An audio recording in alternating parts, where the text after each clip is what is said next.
Welcome to the Silicon Slopes show. We are doing it a little bit later than normal. It's the afternoon instead of the morning.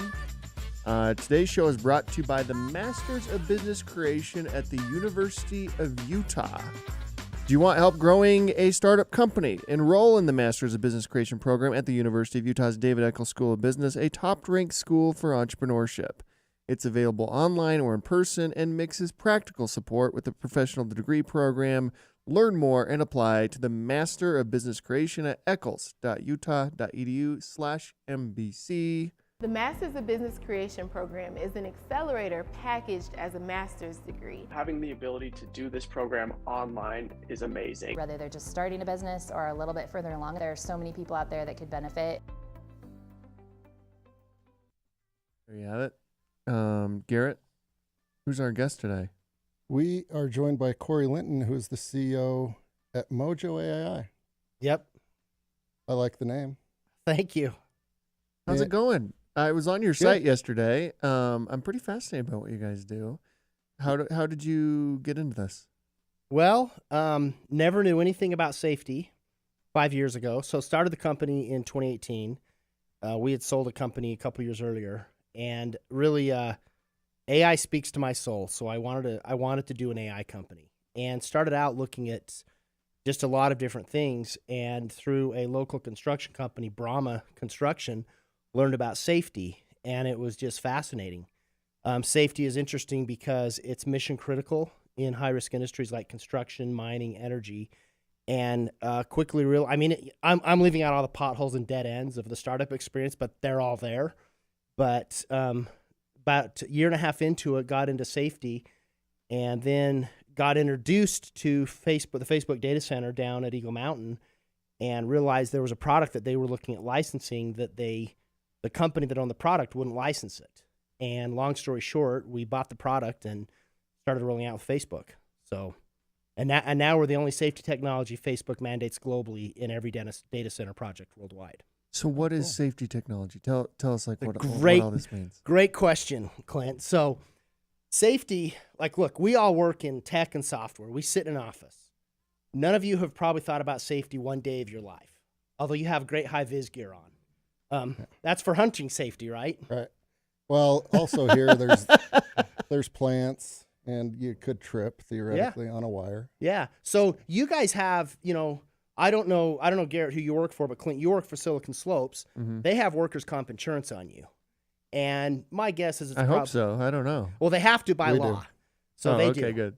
And maybe they spend $100 a year, maybe. So in construction in the U.S., the average premium for a construction worker is $2,700. For a mining worker, it's $3,700. I've talked to construction companies who are paying 20% of wages on workers' comp insurance. So it's expensive, and it's often the highest expense after wages. So as companies get bigger, they start to adopt very, very comprehensive safety programs to reduce accidents to save money on premiums. So, we go all the way up to Facebook's data center program. It's about a $10 billion program, Meta. And they have 20,000 construction workers on site monthly across the world. And you can imagine, you times $3,000 by that, you can imagine how expensive that insurance is. So what happens as organizations get bigger, they adopt various forms of self-insurance, which essentially means high deductible insurance. And now they care a lot about people getting hurt. So you guys both have cars, I'm assuming, Mm-hmm. and you have car insurance. Well, imagine if you got car insurance with a $10,000 deductible. Your premiums would be really cheap, but you would be on the hook for the first 10 grand. Yeah. Right? You'd probably drive really carefully. Yeah. Well, this is what happens in these big programs. They self-insure, which essentially means they do high deductible insurance, and so they have very active safety programs. So Meta has one of the most active and successful safety programs in the world for any construction program, let alone one that is that large. And so they monitor safety very carefully, and we are the software they use to track and manage all that. I'm a safety third or fourth type of guy. Okay. And I've spent some time around machines that could easily go south and kill you and all of that. But on the farm, talking to old farmers, they've all got stories of somebody dying, right? Yeah. Let alone Agriculture construction. has the highest deaths per capita of any industry in the U.S. Yeah. Very Really? dangerous. I don't know if I knew that. Yeah. So you mentioned like the economics of safety and why it's important. And, every once in a while we still see billboards, come home alive, workers' compensation fund, all of those types of things. But how do you like systematize it and get the workers to follow it? Yeah, no, it's a really good question. So at the end of the day, the highest point of risk are those guys on the front line, right? And so one of our core principles as a company is we want to gather data at the point of risk. The point of risk in these industries, it's those guys on the front line who could get cut by the saw, who could fall in a hole, who could fall off heights. Yeah. So companies, there have been processes developed over the last few decades to reduce risk. It's all about reducing risk. So for example, fire is very catastrophic. If you do any work that involves a flame or a spark, such as welding, blowtorch, any big company, like any of the big oil companies, any of the big mining companies, Rio Tinto, any big construction project, you have to fill out what's called a hot work permit. And a hot work permit is you verify there are no flammables within 35 feet. I'm not working above anybody. And at the end of that hot work for the day, you actually have to have somebody sit there for a specified period of time and make sure that there are no embers that turn into a fire. So that's one example. And there are dozens of processes. The most common safety practice in the world is every morning, every team gets together and they talk about what are we doing today? How can we get hurt? And how can we keep ourselves from getting hurt? Yeah. There's a lot of names for that, but it's a very common practice. Yeah. So there's that. The number one thing our software is used for, so there's all these processes, but at the end of the day, you got to get in the guy's head, right? And they have to think about safety.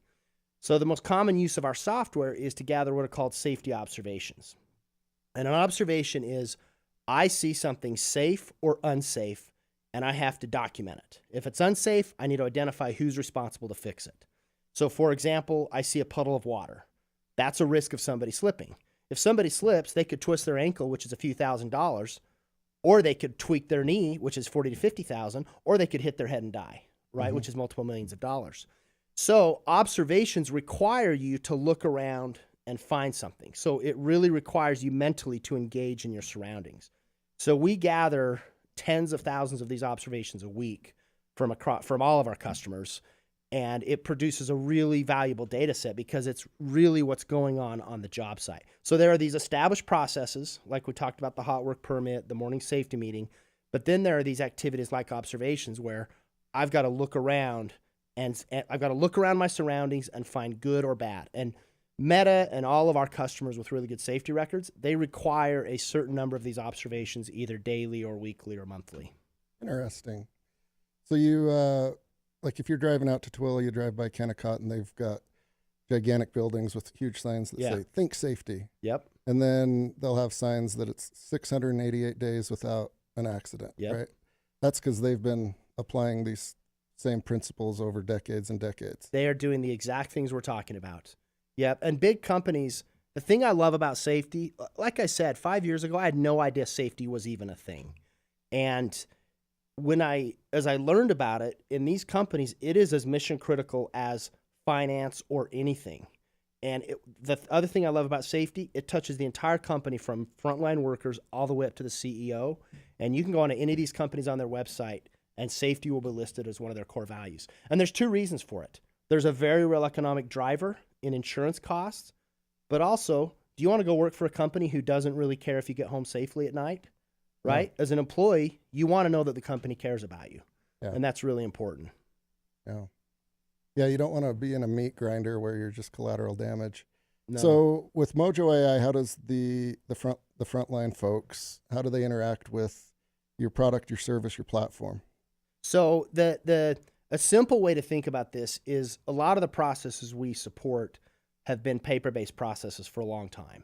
And so a very simple way to think about it is we digitize these processes. We make it easier to gather the data and then provide analytics and dashboards and help companies identify, oh, we have these issues that we need to take action on. So in our world, these are all called leading indicators of risk that something could happen.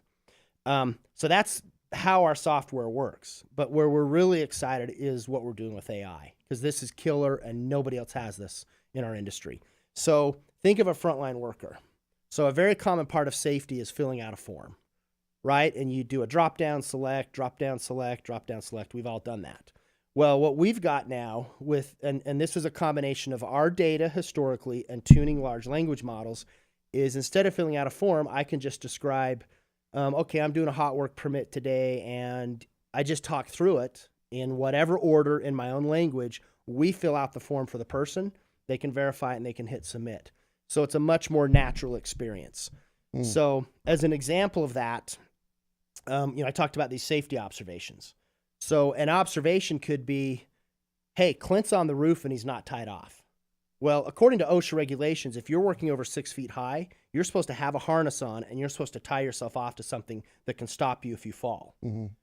Well, if I see Clint up there on the roof not tied off, I think he's not tied off. Well, in an observation form, you got to go, what category is that? Oh, it's category fall protection.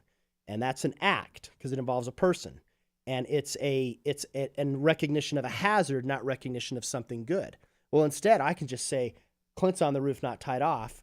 And our AI will go, oh, that's actually fall protection. It's actually an act, and it's actually a hazard. And we need to notify Clint that he needs to get tied off. Oh, that's cool. Yeah, it's actually really cool. We are so excited about it. That's got to be saving lives. Absolutely. Absolutely. Yeah, that's one of the things I love about our business. It's a cool technology, but we literally are saving lives in the work we do. Yeah. That's incredible. And you've got Clint up on the roof, not tied off. I wish he would be, but sorry to call you out there, Clint. No, I wouldn't tie myself off if I was on the roof. You wouldn't. You've got gloves, or it's cold or it's wet. But a lot of these guys, from my observations, they've got a lot of calluses on their fingers and everything too. They don't like interacting with their smartphone, so they could actually verbally do Hey it all. Siri, I want to do a Mojo observation. Blah blah blah. Exactly. You're Easy. exactly right. And on these companies that are sophisticated in safety, you're not supposed to take your gloves off for any reason when you're on the job site. Like, it's a pretty hardcore rule, and they have to use their phones. Yeah. So that's just one more reason that it's valuable. Very interesting. Yeah. Have you raised any money? We have. Who'd you raise from? Actually, Pando and Pelion. So I actually have to give a shout out to Silicon Slopes. Yes. Because we got to know Pelion at the pitch contest. Startfest 2 years ago. Yeah. Edify. We won. That's right. We changed our name. We were Edify. We changed our name to Mojo. Yeah. And that's how we got to know Chris Cooper and Daler at Pelion and built a great relationship. We did our first institutional raise in June of 2022. Before that, it was, whoever I could beg, borrow from. And a lot of good people here helped us get going. But Pando was our first institutional raise. And then last November, we closed with Pelion. Interesting. So I got to thank you guys because that's how we met them. Oh, well, that's cool. Yeah. What do you think of Pelion? How have they been as an investor so far? I couldn't be happier. Like, seriously, they were my number one choice for an investor, and I feel like we hit the lottery. I feel like we hit the lottery with Pando and then Pelion.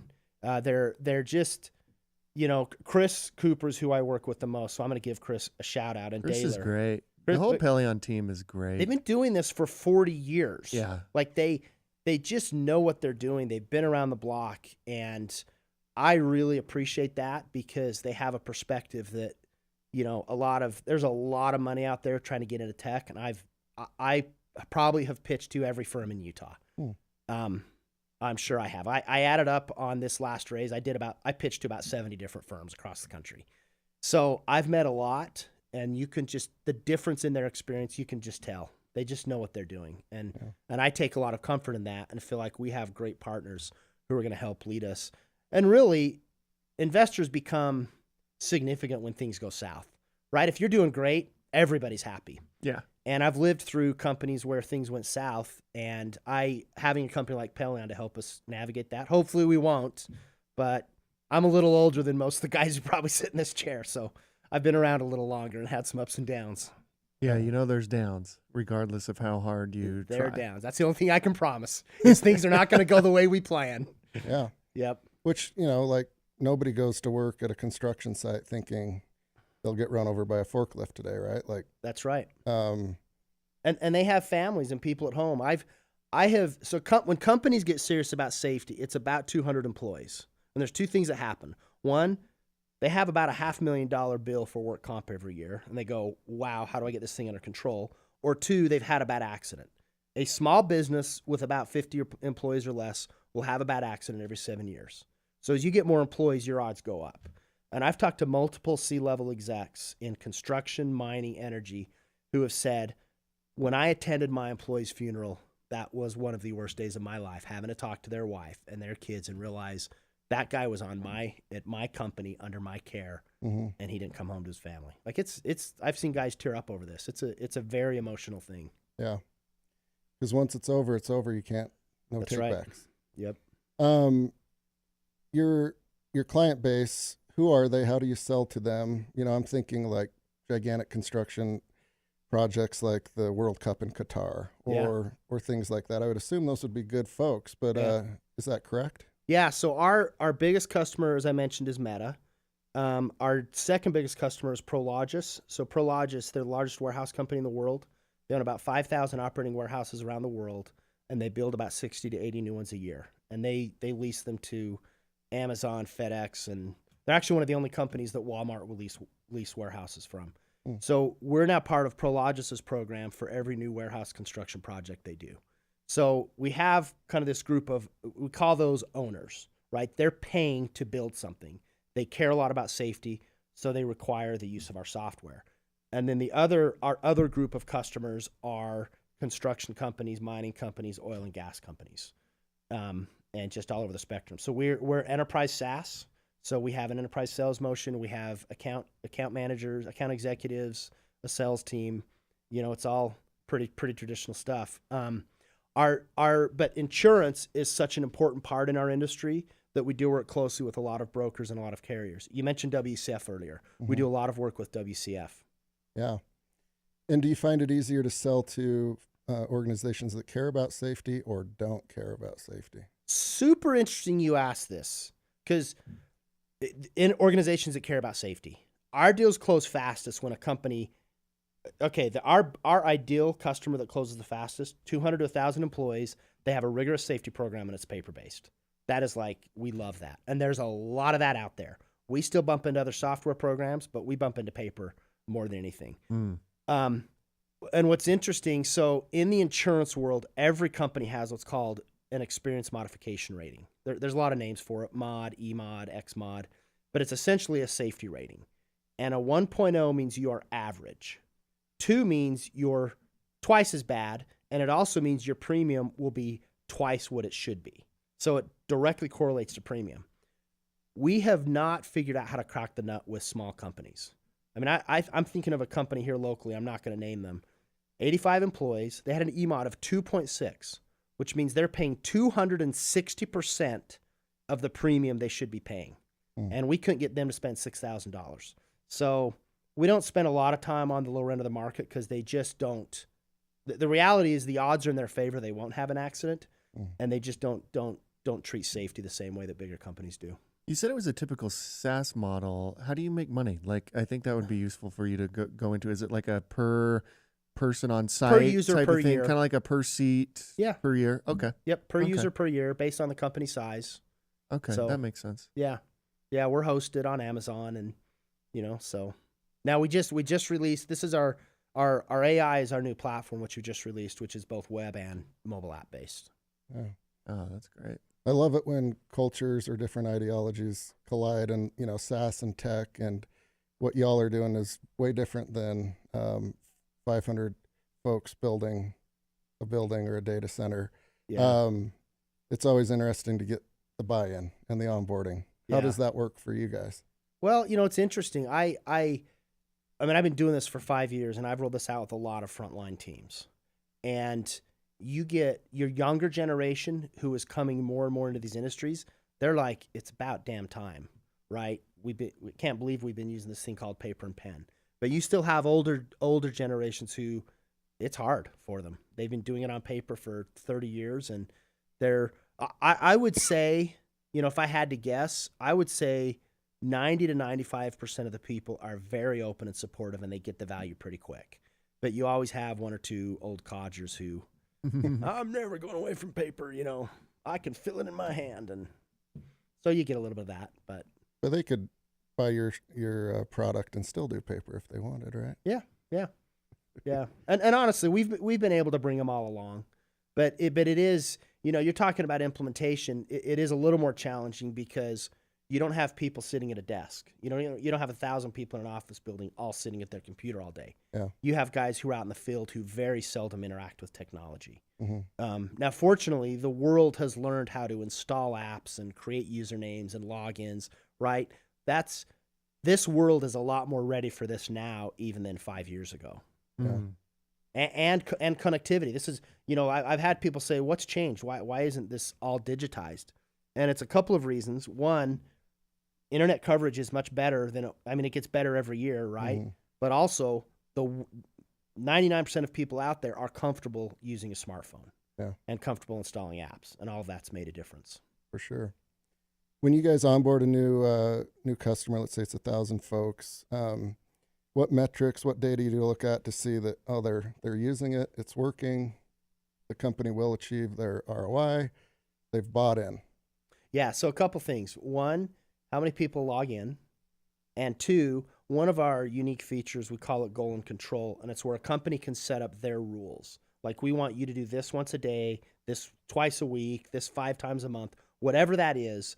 They set that up in our system, and then we track, enforce, remind their supervisors if they don't. So we manage all of that for them and really tracking that to see if people are meeting those numbers. And safety, this is the thing I love about safety.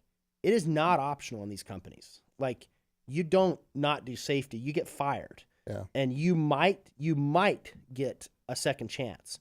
But like, I was out at the metadata center, and a guy went up a lift, tied off. He was working up there, came down, got off the lift, realized he'd left a wrench up on the little ledge. So he just hopped on the lift, went up and grabbed it, came down, and he was fired on the spot. Because you don't go over 6 feet without tying off, ever. Yeah. And he's not allowed to even reapply for 6 months.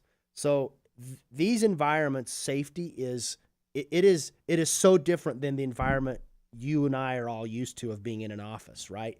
You don't mess around with it. Yeah. Which helps us, right? They know they have to do it. Yeah.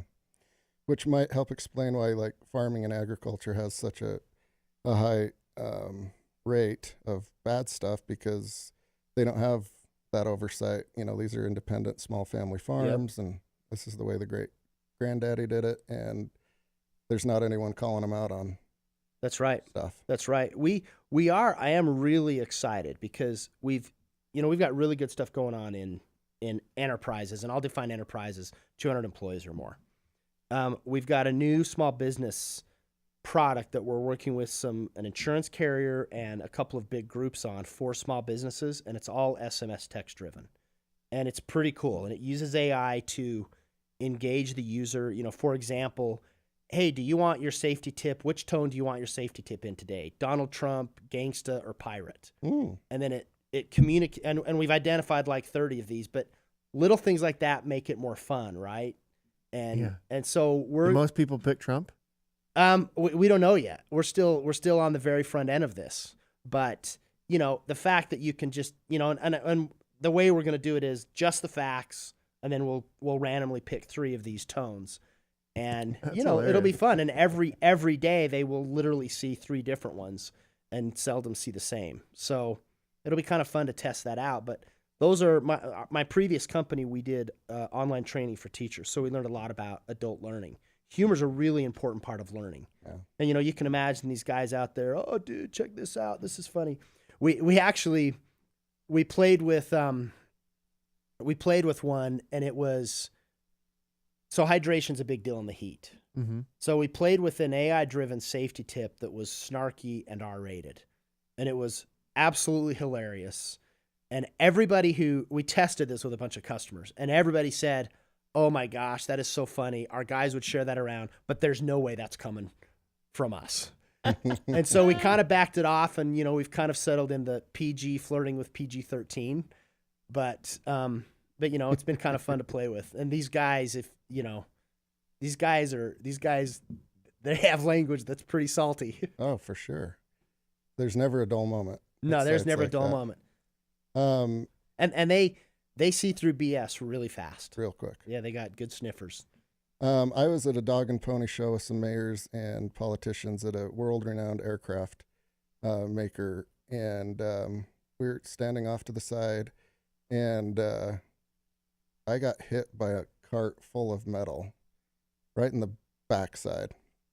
And this is, I bet, they're one of the best safety organizations Wow. in the world. So it's like you can try all you want, but there's going to be things that happen. And everyone just was looking at me, and I sloughed it off. I'm like, I'm good. But it was a pretty hard hit. So that would be a general liability claim. Yeah. Because you were visiting their site. And general liability and work comp go very closely together.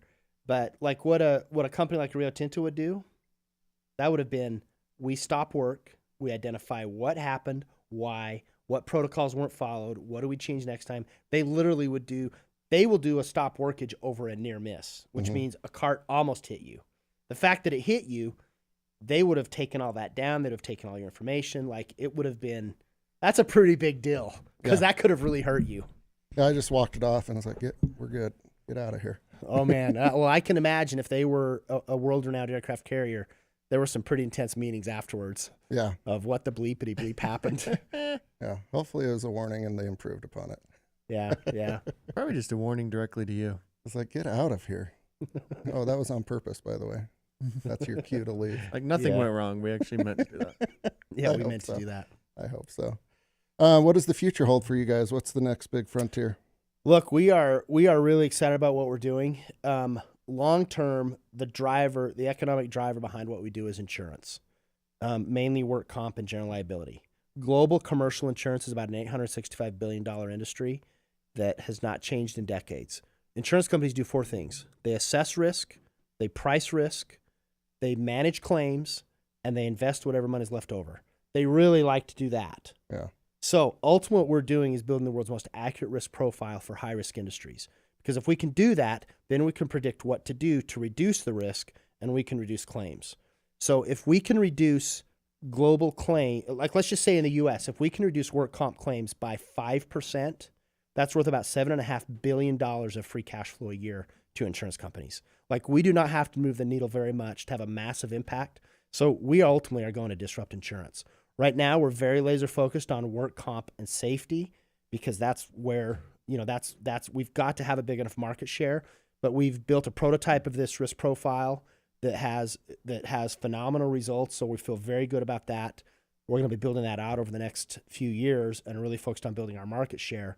But as we build that out and we build our market share, there's a lot of ways we can monetize that. We can become an insurance company. We can buy an insurance company. We can create a marketplace for insurance companies. There's all these different types of insurance called captives. There's so many things we can do with that. But that's ultimately where we're going, is to change how insurance works. What an incredible company and ride you're on. This is awesome, Dude, man. I'm living the dream, man. I really am. And, it's it all sounds good, but, like I said, I've got all the stories of, maxed out credit cards and blowing my 401k and my life savings. And I never doubted it would work, but there were a lot of moments we were on really thin ice. And shout out to my wife, Lisa, because I don't know how she put up with this, because it was completely insane. How many employees do you have now? 27. Oh, okay. And about 10 contractors. Oh, wow. Yeah. Incredible, man. Love it. Very cool. Thanks for coming on. Thank you so much. Seriously. Yeah, thank you guys. Hey, I love to talk about this stuff, so I appreciate the opportunity. You bet. Of course. Hey, who's tomorrow? And tomorrow's at the normal time? Is that Normal right? time. It is Jason Fairborn, the CEO and founder of Utilize. So there might be a big blue bus here in Provo. We'll see. Very cool. Okay, we'll see everybody tomorrow. You.